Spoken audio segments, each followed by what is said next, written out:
Ďakujem veľmi pekne. Spomínal si, milý kolega, že dnes je deň boja proti korupcii, 30. januára je deň boja proti kašlu a 14. marca je deň dodržania sľubov. Milý Andrej, včera ste povedali, že vždy dodržíte, keď si Šipoš pôjde prezliesť tie rifle a že bude vpredu sedieť ten navrhovateľ. Andrej, verím, že ste chlap a pred obicami ukážete, ako dodržíte svoje slovo a nebudete sa tam baviť teraz počas predsedovania s pánom ministrom, ale pošlete ho na to miesto, ako ste včera slúbili, pretože pre mňa ste rovný chlap, ktorý aj keď má nervy z kašla, teda kašel z nervov, alebo ako ste to povedali, tak to dodržíte. Verím, že to dodržíte, pretože včera ste to slúbili. Keď nie, tak si, ako v obiciach sa hovorí, kakáte do pusy.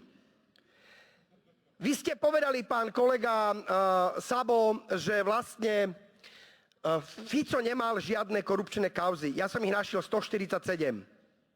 147. To znamená, že naozaj zrušiť úrad na ochranu oznamovateľov, ktorý ako Prepáčte, ospravedlňujem sa Andrejovi.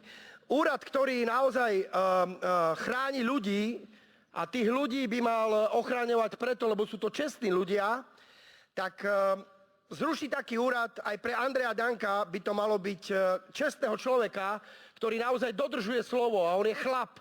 On keď jeden deň povie, že ja tam toho toho človeka, ktorý prinesie zákon, posadím, tak to dodrží. Andrejko, ešte na dlho máte, prosím vás, tu rozhovor s pánom ministrom, či ho už môžete tam posadiť, ako včera ste slúbili? Nie, dobre. Takže Andrejko, prepáčte, kakáte si do pusy.